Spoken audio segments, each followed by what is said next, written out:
So beyond the score, how hands-on were you in all the other departments of the development and the production of the film? Well, pretty much everything. The only thing that I wasn't there for was the actual shooting, because I was on, the schedule was such that I had a window for the 20 days of filming, and that just kept getting pushed back, and next thing you know, it was into my touring schedule. So I only managed to be at one day and night's worth of filming. But everything else I was definitely a part of, and nothing was done without my approval, kind of thing. But you know, like when it came to rewriting the script and casting, and you know, like Anthony picked his own DP, he had somebody that he wanted to do, but really sort of getting everything set up to go in and shoot the movie. And then afterwards, when they were in the dubbing, you know, I would go in and check out what it was sounding like. So pretty much every facet, Right. You know. What was that like? Did you enjoy the whole process? I enjoyed everything. I mean, it was, I think probably more so because it was a new experience for me, and so being a complete horror geek, I was really relishing being involved in the whole, you know, production and development of this movie. So I really liked it. I think the only turnoffs were, you know, dealing with the financing, you know, and just the slow pace that, you know, making a movie. You know, the machinations. Yeah, it starts to be redundant. It just stops completely, and you're twiddling your thumbs. And if you know, all things considered, I was so busy with other stuff that it's the only thing that kept me from making me crazy. So, as a producer, do you have cash of your own cash in the film, or just you're a producer by No, name? I think it's one of the first rules that I learned actually from Robert Evans is just don't spend your own money. You know. So after going through the whole process for the first time, what aspect of it was most surprising to you? I mean, other than the redundancy of it. That was the most surprising. You know, I was just what was wondering. The most rewarding? The most rewarding was just progress, seeing things happen, things come together. I think the most rewarding thing was when Anthony was setting off to go to Louisiana to start doing location scouting. You know, and actually production starting. And the day that I did go to the filming and actually see all that in motion and meet the cast and all that kind of stuff, you know, on the set, that was really, really cool. Yeah.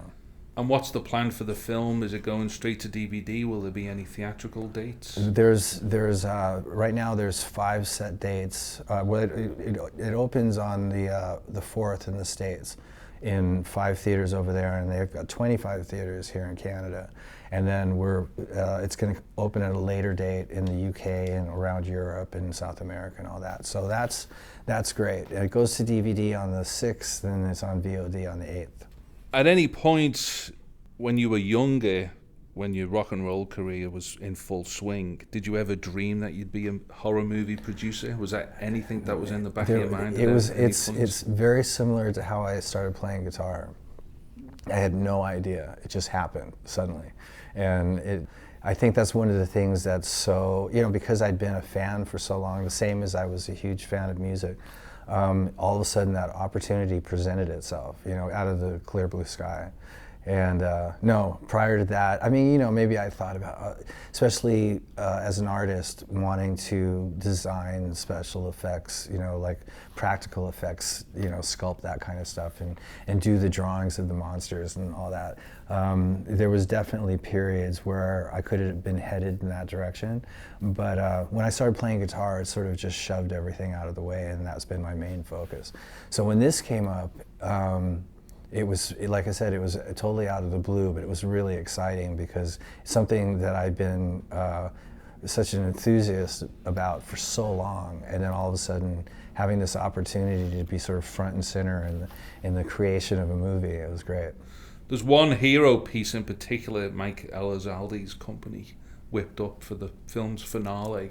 Were you there watching them sculpt it and make the whole prosthetic? Oh, well, the funny thing about that is that in the early 90s, like 94, I went down to Stan Winston to go see Jurassic Park monsters, you know, because I'm a huge dinosaur freak. And while I was over there, I met this guy named Joey Orozco, who is the guy who sculpted a lot of the dinosaurs from the first Jurassic Park and the second and so on. And he and I have been friends forever, and he's a really brilliantly talented individual. And so when we went to Spectral Motion to see if we could get them to sign on to do the monster stuff, Joey was working there. Okay. So it was almost like a good omen, you know. So yeah, I was sort of involved with, you know, him doing that and so on.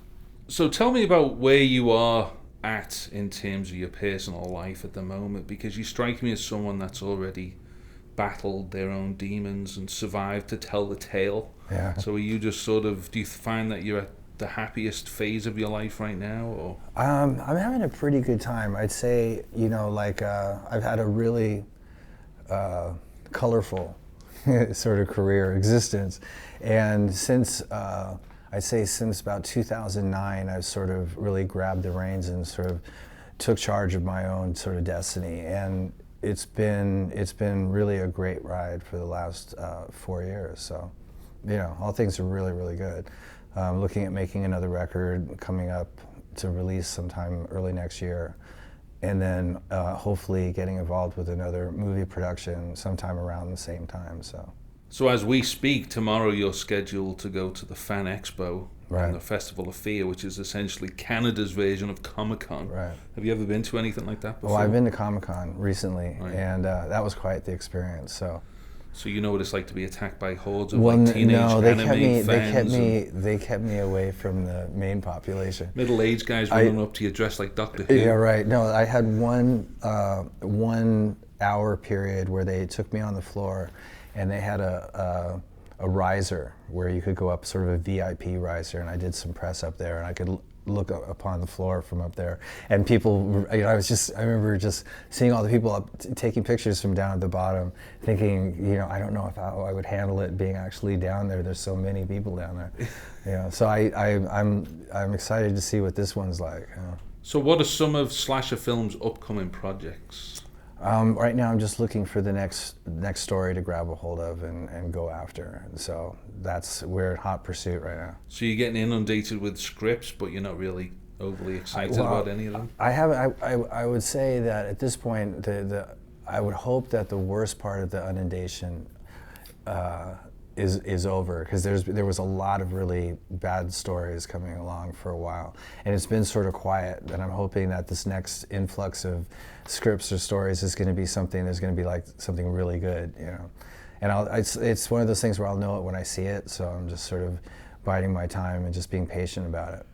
Are there any modern horror films that you're particularly keen on? Well, I mean, I just saw The Conjuring, which I thought was really good. One of the best new horror movies that's come out in a while. And I liked it a lot because it's sort of along the same lines as what we were doing with Nothing Left to Fear, which is making it a more psychologically scary movie. There's hardly any blood in that movie.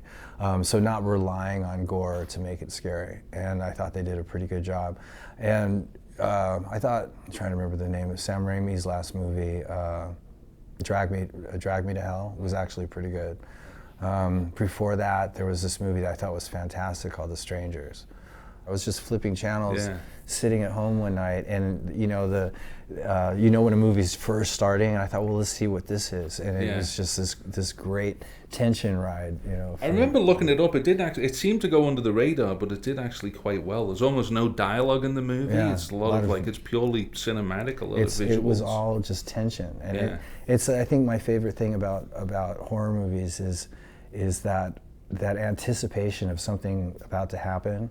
And it's sort of the pulling back of the rubber band until it snaps, you know. And the longer and farther you pull it back, and when it finally does snap, that impact that it has, you know. So that movie was classic as far as I was concerned. Nothing really ended up explaining itself to the very end. And there was a movie that came out a few years ago with a group of girls that go down in the cave. I forgot what it's called. The Descent. The Descent. I thought that was good. That was good. I have to stop and think about it. There's a few, yeah. Read your Rue Morgue, you'll find some recommendations for a few more in there. Well, finally, I'm assuming you've seen the guest list at the Fan Expo, Festival of Fear. So, as a fan, is there anyone that you're particularly interested to meet there? I haven't seen the guest list, Oh, so really? I have no idea who's going You to know, be Alice there. Cooper's here.